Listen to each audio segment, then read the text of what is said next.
Dimitri, tu feras un décompte pour le tir, s'il te plaît? 3, 2, 1, 0.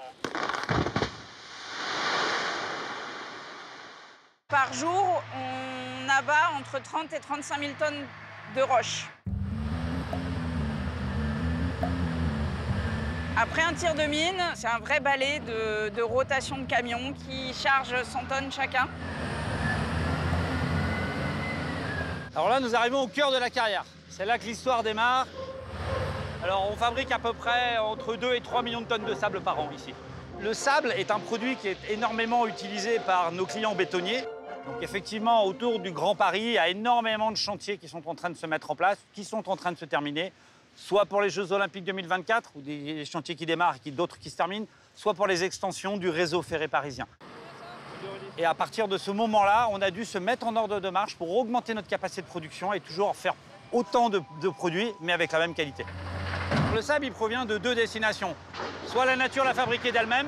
Vous voyez de vous-même la fracturation dans le gisement. Les plaques se sont superposées, ça frictionne, ça fait du sable. Ce sable, on le récupère quand on lave nos matériaux. Deuxième origine du sable, on le fabrique.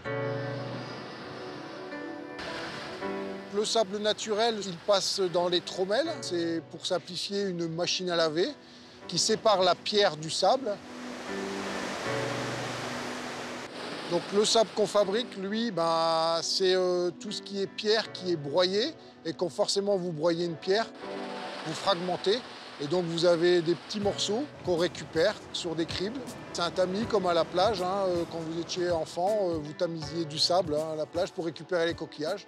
Et bien là, c'est exactement la même chose. Ce sable-là, c'est nous qui l'avons fabriqué. Et tout ça, ça part dans le terminal ferroviaire à Paris. C'est là que l'histoire s'arrête quasiment pour la carrière. Le nouveau terminal ferroviaire que nous avons, il permet d'apporter plus de matériaux à Paris. Nous étions limités à 2,5 millions de tonnes. Maintenant, on peut monter à 4 millions de tonnes. On est la seule carrière à pouvoir rentrer dans Paris intramuros. C'est-à-dire que les cailloux sont fabriqués ici et ils rentrent dans Paris en train. 0 camion. Un train, 50 camions. Je ne vous fais pas le calcul, l'empreinte carbone. Je touche du bois. Pour le moment, les chantiers du Grand Paris n'ont pas de souci à se faire. On est là, on va continuer à les livrer comme on le fait depuis le début et on est prêt à les accompagner encore longtemps. Oui.